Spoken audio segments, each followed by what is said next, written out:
Okay, thank you so much. The objective of the 7 ministerial regulations is contained in the preamble, or what we call the statement of basis and purpose of the regulation.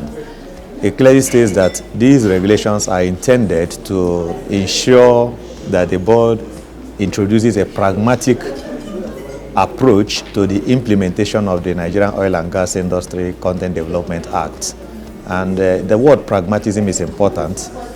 Being a pragmatic approach to the implementation of Local Content Act means that the board intends to use the regulation to address some of the practical issues and challenges that have been observed in course of implementing the act in the last 12 years, and factor them into the regulation so that it now provides a clear modality of how each of the intendments of the NOG Act can be pursued, and the regulations specify the requirements and targets to be attained by entities that are subject to the law, as well as prescribe consequences for any form of deviation from the requirements or provisions of the law.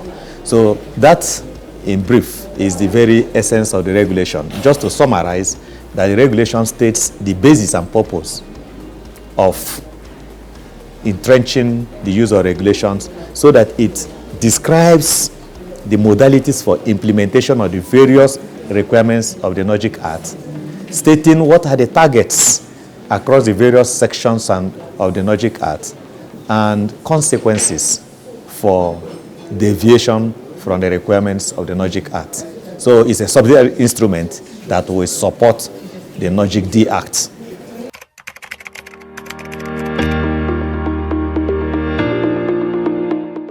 The regulation on training is actually critical. It's critical in the sense that the very essence of local content is to ensure that the board is able to lead and coordinate industry stakeholders to be able to grow capacity in country, so that all the activities that previously were not handled, or that Nigerians did not have the capacity to accomplish, it means that with the training arrangement, these skills or gaps can be identified. By the way, it's important to emphasize that one of the key parameters for successful local content implementation is capacity gap analysis.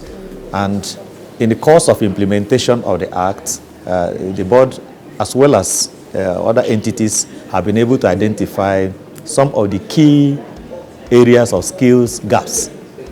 And with the regulation, the intent is to stipulate what facilities will qualify as training facilities, what kind of skills are they going to impact, what kind of certifications will these training institutes grant to individuals that will be trained in them.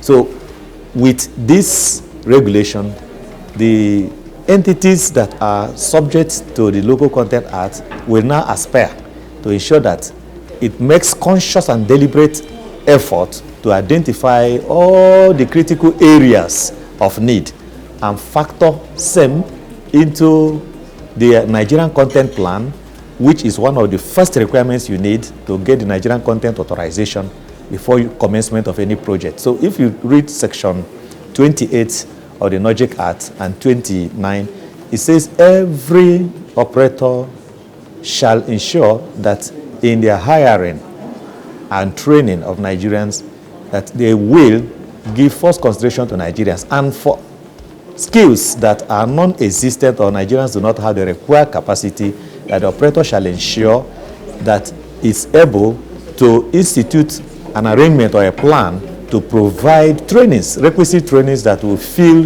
the identified gaps. And not only the operator will ensure that its major contractors also are able to intervene by providing those type of trainings. Not just training for training's sake, but trainings that have the required certification, internationally recognized certifications in the oil and gas industry that will make the beneficiaries of those trainings fit and employable.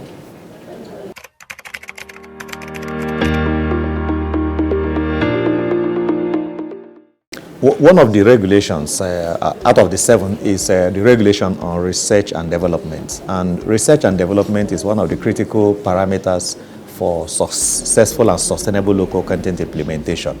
And every country, every nation that is developed today, it can be linked to its research and development activities and spend. If you check the World Index of countries' investment in research and development, the top 4 countries, the top 10 countries, you will not see an African country. And when you look at those developed nations, see the China, US, Germany, and other, India, you see India.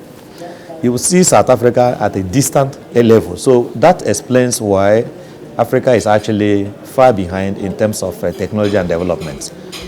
The idea behind this regulation on research and development is to ensure that stakeholders in the oil and gas industry, especially the operators and service companies, are able to take the issue of research and development as a critical requirement in every project implementation. And that's why the section on research and development says for every project for which a Nigerian content plan is submitted, that there has to be a research and development plan which will show how the operator or alliance partners or promoters are going to ensure that they are able to carry out specific research activities to address identified oil and gas industry problems.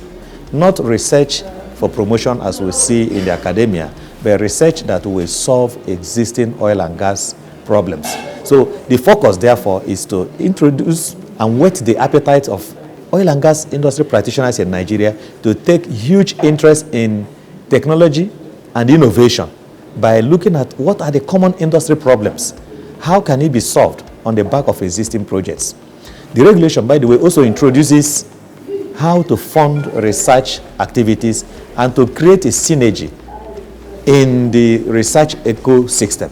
And by that, I mean introducing using the 3 HALOX model, where you see collaboration between government, the academia, and the industry. In the past, most of the research activities you see were done in silos.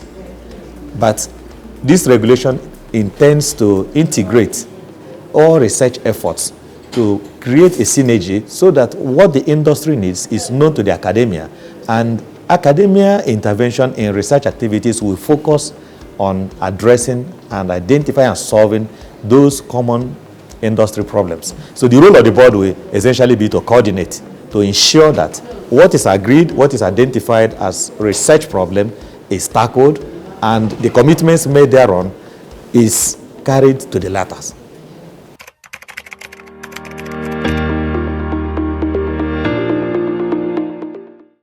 Okay, that's a very important regulation. Those 2 regulations, I mean to say, the regulation to further the growth of indigenous capacities in Nigeria, as well as the one for establishment of operations in Nigeria.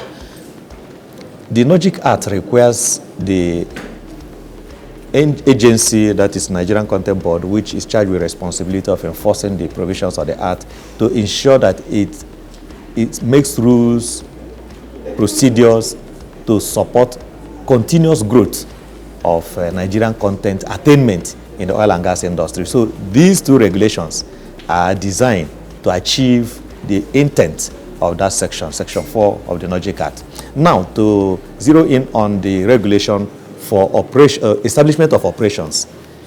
The benefit of that regulation is there are activities that are currently absent in Nigeria, and investors could be hesitant to invest in those areas. This regulation provides benefit for those investors that want to venture into those areas to establish plants, facilities for the purposes of manufacturing or producing oil and gas equipments, components, and accessories that are previously imported into the country, by making them in country so that Nigerians will reduce the rate of dependency on importation of such oil and gas tools and equipment. Thus, by investing in those areas that are like new areas, the investors will be entitled to special tax and fiscal incentives, which is what the law says. The minister shall make regulation and liaise with appropriate government agencies with a view to ensuring and securing specific fiscal benefits to support and incentivize those investors that muster the courage to invest in those operations that will reduce the importation of inputs into the oil and gas industry. Now, to talk about the regulation which supports steady growth, the way to ensure that Nigerian content is kept alive is to see continuous growth of indigenous capacities. And by that we mean growth in manpower, growth in infrastructure, growth in services that are provided by Nigeria. So this regulation is intended to support and underpin that requirement. The goal ultimately is to ensure that every operator, every entity, every company that is operating in the Nigerian oil and gas industry sees the growth trajectory of its Nigerian content performance as a critical measure for its success in the support for local content drive in Nigeria. That is the real goal. The intent is not to punish, but to incentivize those that are able to show evidence of steady investment and activities that support growth of Nigerian content in the oil and gas industry.